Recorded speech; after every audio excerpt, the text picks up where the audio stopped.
होली क्यों मनाते हैं, होलिका दहन का वैज्ञानिक कारण क्या है और होलिका दहन के अगले दिन रंग क्यों लगाते हैं और क्यों होलिका दहन के स्थान पर पानी डालते हैं। वहीं रंगों के इस त्योहार को किस किस तरह से मनाया जाता है, तो आइए थोड़ा सा समय निकालकर जानते हैं हमारे त्योहार के बारे में, जिसे प्रमुख तौर पर भारत और पास के देश नेपाल में भी मनाया जाता है।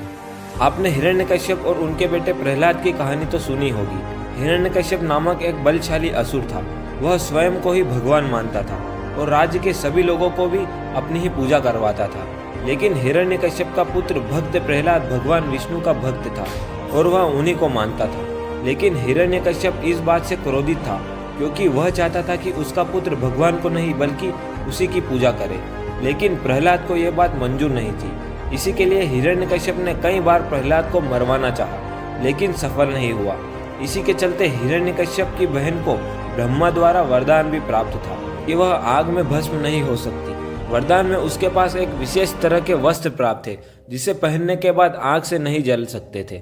लेकिन जब हिरण्यकश्यप ने भक्त प्रहलाद को होलिका की गोद में बिठाकर आग पर जलाया, लेकिन आग ने भक्त प्रहलाद को कुछ भी नहीं हुआ और होलिका का दहन हो गया।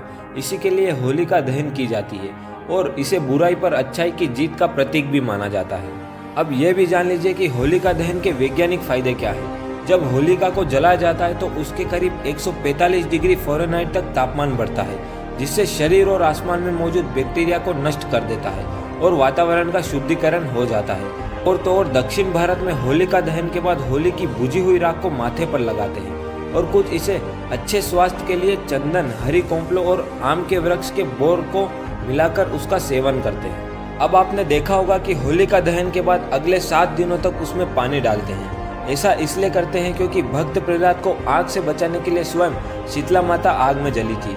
इसीलिए उन्हें ठंडक और शीतलता देने के लिए अगले 7 दिनों तक उसमें ठंडा जल अर्पित किया जाता है और उसमें धूमधाम से होली खेली जाती है। अब कुछ खास तरीकों से मनाने वाली होली के बारे में जानते हैं। लठमार होली। बरसाने में खेले जाने वाली लठमार होली में मजाकिया अंदाज में महिलाएं पुरुषों के ऊपर लठ यानी लकड़ी बरसाती है और उन्हें बरसाने से भगाती है।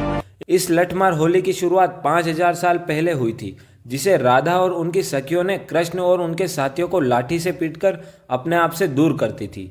वहीं इस लठमार होली को देखने के लिए विदेश से कई लोग भी आते हैं। फूलों की होली। इस दिन मंदिरों में भगवान श्री कृष्ण और राधा की विशेष पूजा होती है और दोनों के लिए फूलों वाली होली का आयोजन भी होता है, जिसमें एक दूसरे पर फूलों को फेंककर होली मनाई जाती है, जिसे बरसाना और वृंदावन में अधिकतर खेला जाता है, जिसे फुलेरा ईज भी कहते हैं। तो ये थी आज की हमारी रंगों के त्यौहार होली से जुड़ी कुछ जानकारी, जो कि आपको जानकर बेहद अच्छा लगा होगा। और हाँ, आप भी कमेंट में ज़रूर बताना कि कौन कौन होली को किस तरह से मनाता है। और वीडियो अच्छी लगी हो तो वीडियो को लाइक कर, चैनल को सब्सक्राइब कर, बेल आइकन को ऑन कर ले। तो मिलते हैं आपसे किसी और वीडियो में, तब तक के लिए राधे राधे।